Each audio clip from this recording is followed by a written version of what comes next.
I'm Joel Lamon, and I'm a medical oncologist at CCare.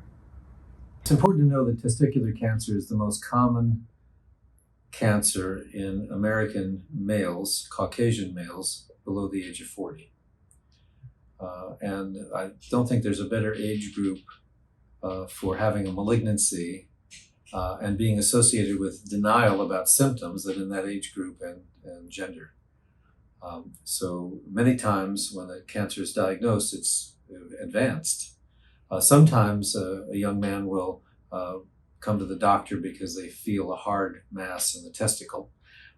Many times it's after a sports, a parent sports injury, where they're playing sports and then they notice this thinking they may have hit themselves or been injured that way, and often it's not the case. So concerns are that advanced cancers are not survivable, and secondly, that male fertility may be lost in treatment of testicular cancer. Both are inaccurate. A lump in the testicle is something that can bring a young man or a young adult to a doctor's attention, and often it's because they were in a sports injury or some incidental injury type situation, and they think that the cancer has been affected. Other times it can be abdominal or back pain, cough, chest pains, and in some advanced cancers where there are brain metastases, symptoms that might affect brain function. Well, the testes are typically asymptomatic, but infections of the testis can present as a swelling, a mass. Usually there's inflammation, where in testicular cancer that's not the case. But any mass or swelling or discomfort in the genitals is certainly a cause for alarm.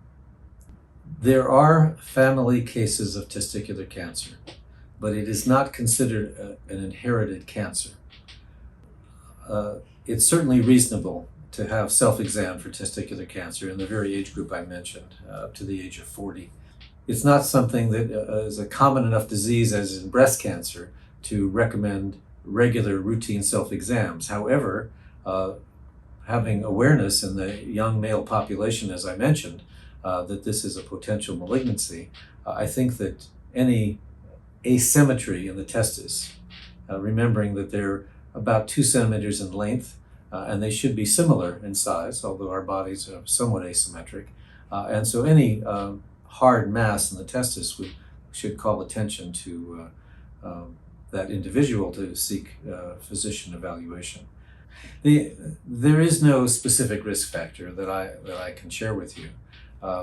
As I said, there may be some misconceptions that certain activities have led to a testicular cancer when in fact it's typically coincidence. There have been significant breakthroughs in treatment of testicular cancer over the past 40 years. It's considered a curable disease. If the cancer is isolated to the testis, surgery is a curative treatment. But it's remarkable to say that even with distant spread of disease, that is, disease that may be in the chest or even the brain, cancer is curable. Testicular cancer is curable.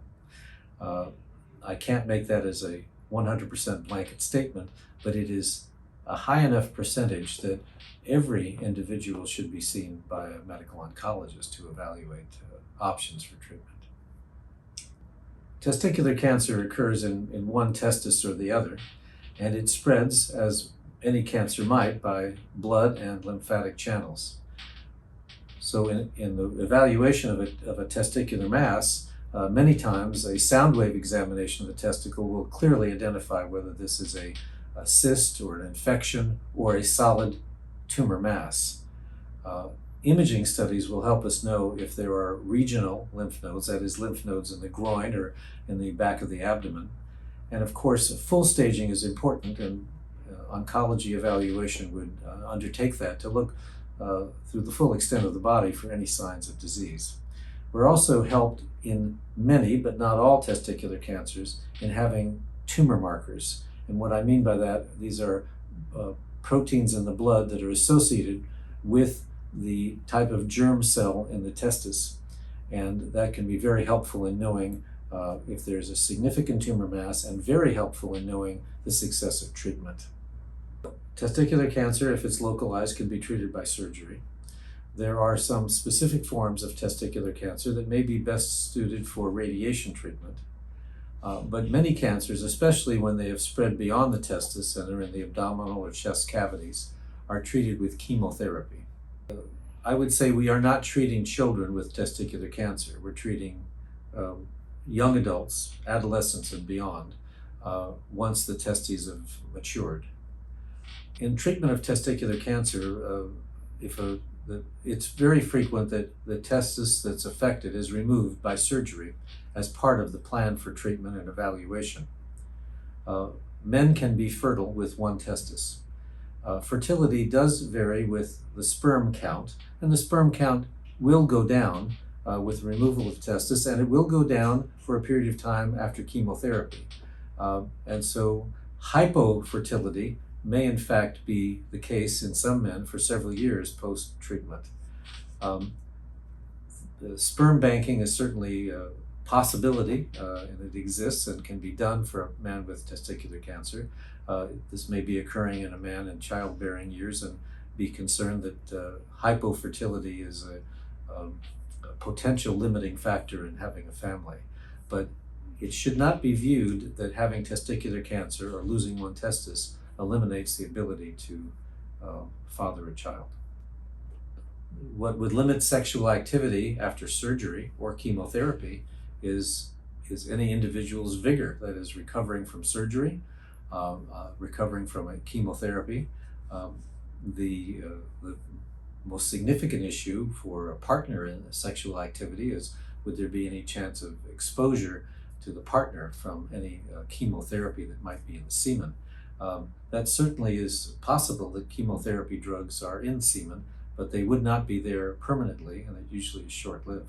I think probably it's best discussed with your physician with regard to sexual activity and protection of your partner, if that's something that is desired during the course of treatment. C-Care holds a body of knowledge that's common throughout the Western medicine. The C-Care offers, in my opinion, nothing more than would be offered anywhere else, but more importantly, C-Care offers nothing less that is offered anywhere else, including university systems. Our physicians are all university trained. The drugs are available to all of us. We understand the importance of the chemotherapy for advanced disease. The radiation facilities available with us in our offices or in our communities, if in fact C-Care radiation is not possible due to insurance coverage, are state-of-the-art and duplicated in many places throughout the country. I think what's important is not the technology, not the bricks and mortar that we bring, but it's our compassion and sharing our intellect with our patients in a way that allows them to have success in treatment that goes beyond just the biology.